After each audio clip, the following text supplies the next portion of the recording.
Hoje eu vou fazer um vídeo mais do coração, então não vai ter roteiro. É um assunto muito difícil de falar, ainda mais sabendo que as pessoas que eu vou comentar podem ver meu vídeo, mas, enfim, é a vida. E eu quero falar sobre a importância da família para sobreviver ao transtorno, mental que você tenha e como é viver sem o apoio da família, né? No meu caso, como é viver sem o apoio da família, sendo bipolar, sendo borderline, tendo TDAH. Bom, o... eu comecei a ter sintoma do borderline, eu era bem pequenininha já. Eu tinha uma sensação constante que ninguém gostava de mim, que eu não era bem-vinda, que eu não era amada, que eu não era desejada naquele grupo, naquela conversa. Eu sempre achei, e acho até hoje, que minha opinião não vale de nada. E eu tenho a sensação, assim, como, tipo, eu não valho nada, sabe? Eu sou, tipo, descartável. E eu sou uma inútil. Essa é a sensação que eu tenho. Desde criança. O borderline, ele precisa de uma. Ele não necessariamente precisa, mas ele tem ali uma característica de predisposição genética. Mas a maioria dos casos, o borderline é desenvolvido devido a traumas na infância. E bom, é, de fato, eu sofri abuso emocional durante toda a minha infância, adolescência e boa parte da vida adulta. Meu pai, ele não me queria, tá? Ele se separou da minha mãe, eu tinha 7 anos. Como toda criança, achava que a culpa era minha, né? Eu tinha certeza que ele tava indo embora por minha causa, porque eu não me comportei direito, porque eu não fui uma boa filha. E aí, meu pai não tinha dado tchau, meu pai não só foi embora. Aí no começo, depois do divórcio, ele por muito tempo quis ficar com a gente, fazer questão de ficar toda terça-feira, e um final de semana sim, um final de semana não. E foi um período bem legal, porque foi um período que eu mais recebi afeto do meu pai. Quando ele era casado com a minha mãe, eu não recebia muito afeto, ele estava sempre trabalhando, tava em outra vibe, enfim. Não, tipo, eu não recebia afeto dele quando eles estavam juntos. Então eu adorei. Mas não durou muito tempo, né? Porque quando eu tava na quarta série, então ali por 10, 11 anos, ele encontrou uma namorada, que é, inclusive, a esposa dele. Estão casados há bastante tempo já. E, infelizmente, meu pai mudou completamente as prioridades quando ele conheceu essa moça. Mas eu sei que eu era uma criança muito difícil, né? Eu tinha muito chilique, eu era muito exagerada. Tipo, todos os meus sentimentos eram muito exagerados. É, eu tinha crises malucas, que eu destruía coisas. E aí, meu pai, ó, perdeu a paciência, né? Tipo, e meio que foi se afastando mais e mais e mais e mais e mais. Porque, segundo ele, minha mãe não educou direito. E ao mesmo tempo, eu tava com a minha mãe, que sei lá o que ela tava passando. Eu não sei qual que era a brisa dela na época que eu era criança, tá? Não sei se ela tava passando por uma depressão, eu não sei se ela, tipo, só não ligava pra nada, mas assim, ela contratou uma babá, que era barra empregada ali, ela tinha múltiplas funções, e todo o amor que eu dava pra babá. Então, eu fui cria de babá. Minha mãe extremamente ausente, uma das poucas coisas que ela fazia era. Isso na infância baixa, tá? Tô falando. Depois as coisas mudaram um pouco. É, a única coisa que ela fazia era buscar a gente na escola, e buscar a gente no inglês. E ela tinha a capacidade de esquecer praticamente todos os dias de nos buscar na escola ou de nos buscar em inglês. Ai, tudo bem. Eu vivi uma vida que eu sentia que não era amada de nenhum dos lados. Nem da parte da minha mãe, nem da parte do meu pai. Eu me sentia desamparada porque o lar com a minha mãe era muito abusivo. E o do meu pai era muito abusivo. E aí, esse desamparo, né, de ambos os lados, eu acho que aquilo lá mudou meu cérebro. Pra sempre, assim. E eles nunca perceberam, ou se perceberam, eles não estavam a fim de lidar com isso. Então, eu comecei a demonstrar comportamentos extremamente bizarros. E na adolescência ali, quando eu tava no colegial, eu também comecei a apresentar os sintomas de bipolaridade. E aí era, assim, uma loucura. Era uma loucura. E ninguém nunca pensou assim, não, vamos levar essa menina no médico, no psicólogo. E eu, enlouquecendo, ficando cada vez mais louca, mais passando por manias, passando por depressões e mais manias. E eu lembro que no terceiro colegial eu definitivamente estava em mania. Eu era muito, muito, muito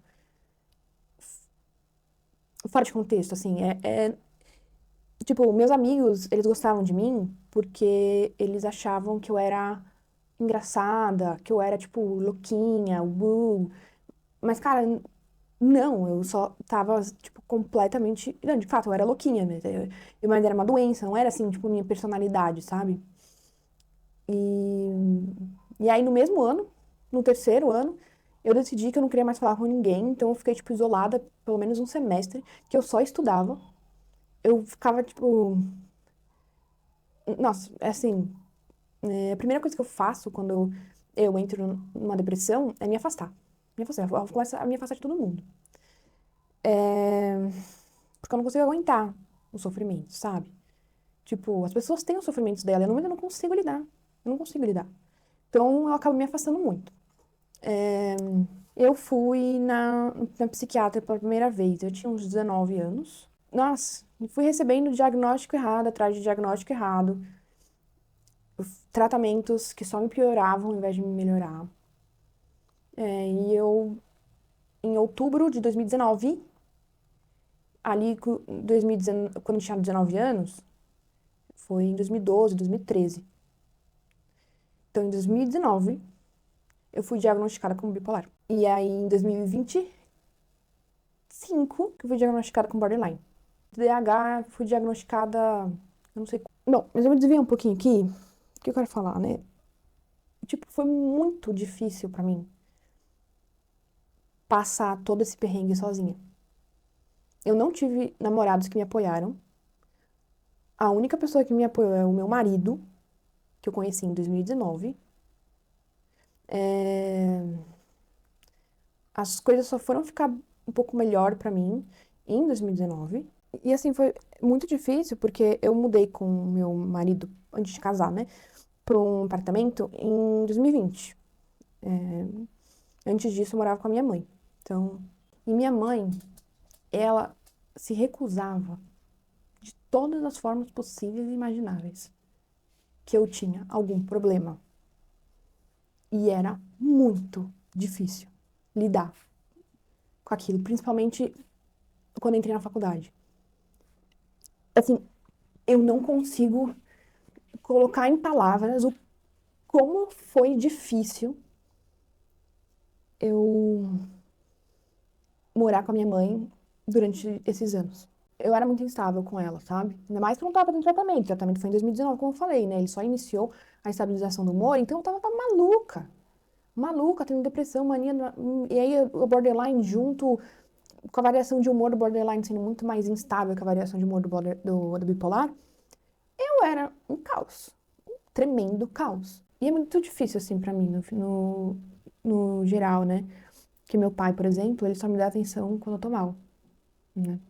Ele só aparece, só fala comigo, só me liga, vem me visitar quando eu tô mal. Quando eu tô claramente mal. Quando eu tô aparentemente bem, aparentemente estável, ele parece um estranho. E por muito tempo eu forcei ficar mal, tá? Eu forcei ficar mal pra ter mais atenção dele. E, sei lá, minha mãe é loucona. Eu parei de falar com ela em agosto do ano passado. Voltei a falar com ela faz mais ou menos um mês. A gente tá com uma boa relação. Eu acho que ela entendeu muita coisa. Que ela não pode me tratar mal. Que ela não pode sair dando chilique, gritando e me xingando. Tá um relacionamento muito bom, por enquanto. É... Bom, mas... Ai, acho que eu perdi um pouco. Mas assim, o que eu quero falar... Eu não sei o que eu quero falar. Eu não sei. Qual a importância de ter uma família que te apoie em todos os momentos da sua doença? Que família? Porque a minha família, que é o meu marido, me apoia. Ele faz controle do meu remédio.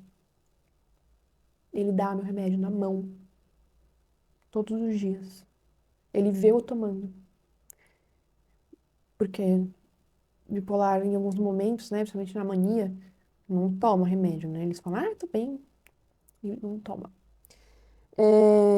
Ele fala, tipo, acabou, vou falar com a psiquiatra, entendeu? Ele que faz toda essa organização, que eu não conseguia fazer. Eu diversas vezes ficava sem remédio. Acabou o remédio. Eu vou dormir lá, 10 horas da noite, e falo, acabou o remédio, meu Deus. Não tenho mais remédio pra hoje. Sério, umas coisas assim. Eu sou mega desorganizada com isso. Então, sim, ter um apoio, né? Então, é muito bom ter uma família que te apoia.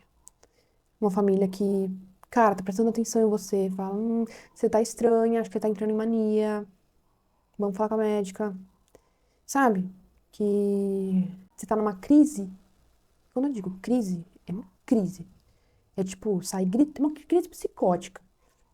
É uma crise que você sai gritando, sai quebrando, sai chutando. Se quer aparecer na sua frente, você bate. Fica falando nada com nada, tipo, é um assunto. E aí, sempre vem, no final, a auto, né? Que eu tenho o meu braço todo preenchido por cicatrizes dos dois braços. Mas o da família mesmo, a família pai e mãe, eu acho que é ainda mais importante. E eu não tive, tá? Vou deixar bem claro aqui, eu não tive apoio. Talvez se meu pai entendesse que eu tenho uma doença, ele não teria me expulsado da família. Talvez, se minha mãe entendesse que eu tenho uma doença, ela não ficaria berrando aos quatro ventos que eu sou uma vagabunda, uma inútil, ridícula, que nunca vai ser ninguém, né? Se eles entendessem que eu sou doente, talvez nada disso teria acontecido. Mas ao mesmo tempo, a bipolaridade não, né? Porque a bipolaridade é genético. Mas o borderline, querendo ou não, é consequência de quem meu pai e minha mãe eram pra mim. Então, não tem essa. E eu nem sei se hoje. Meu pai acho que entende que eu tô doente, que eu sou doente, mas eu acho que até hoje minha mãe não entende muito bem. Ela acha que é coisa da vida, sabe? Cansaço da vida. Por isso que ela foi falando, você é a torcida do Corinthians, não quer acordar de manhã. Só que tem uma diferença muito grande. Você tá em depressão. E você simplesmente tá com preguiça de acordar. E ela, tipo, minimiza muito, muito a minha dor. Isso foi um dos motivos que eu parei de falar com ela. Minha mãe desenvolveu uma anorexia em mim quando eu era adolescente. Porque ela ficava falando do meu corpo, do meu corpo, do meu corpo, do meu corpo. E aí teve um dia que eu fiquei muito doente, uma semana doente. E eu não conseguia comer. Acho que eu tava com dor de garganta. Tipo, eu não conseguia real comer. E eu percebi que se você não come, você emagrece. E eu começava a fazer umas greves de fome, assim, pra... Quando eu falava, ai meu Deus, acho que eu tô engordando. Aí eu fazia greve de fome. Nada a ver. Hoje em dia eu não faço mais isso, tá? Mas eu gerei um distúrbio de imagem absurdo, absurdo. Ai, acho que esse vídeo será muito editado para tirar algumas coisas. E foi mais um desabafo, assim, de uma pessoa doente, que tá cansada, sabe? De ser maltratada pelas pessoas. O próximo vídeo vai ser sobre trabalho. Mas não um trabalho, tipo, vamos falar sobre trabalhar. É só como as pessoas me tratam no trabalho. É isso, gente. Um beijo. Dá o like, compartilha. Ai, tô bad vibes hoje, hein? Não, tô. Não. E segue aí, por favor.